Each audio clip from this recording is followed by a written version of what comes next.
5 tips agar calon pembeli betah baca status WhatsApp.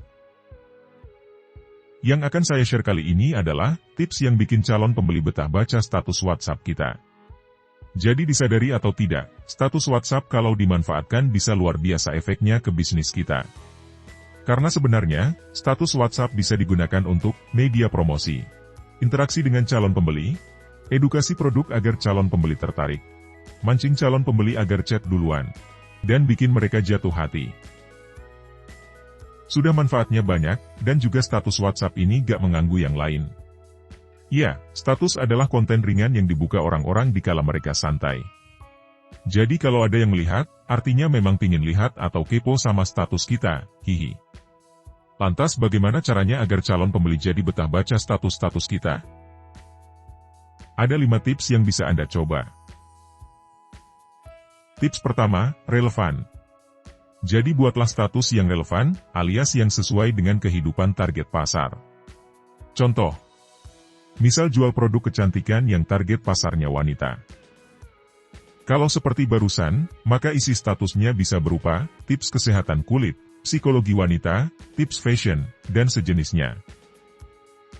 Nah kalau sering buat status yang sesuai dengan target pasar, maka insya Allah status-status berikutnya akan ditunggu. Tips kedua, hook. Salah satu cara bikin orang betah baca status WhatsApp adalah dengan membuat kalimat yang menarik di awal status. Kalau depannya sudah menarik, maka orang-orang akan jadi penasaran dengan lanjutannya. Nah, untuk buat kalimat depannya yang menarik, maka coba tips ini. Yang pertama, janjikan manfaat. Contohnya, mau sharing ya, tips mengatur uang yang praktis, simak ya. Yang kedua, singgung pengalamannya. Contohnya, pernah ketipu pas belanja online gak? Dan yang ketiga, curcol atau curhat colongan. Contohnya, mau cerita sedikit ya, pengalaman ikut workshop kemarin. Tips ketiga, berikan tips praktis. Agar orang suka lihat status kita, maka salah satu caranya adalah menjadikan status sebagai tempat sharing. Apalagi kalau isi materinya berupa tips praktis mencapai impian atau solusi praktis untuk masalah yang dialami target pasar. Kalau statusnya begini, maka mereka akan merasa sayang kalau gak baca status kita, karena isinya selalu hal-hal yang bermanfaat. Tips keempat, bahasanya ringan.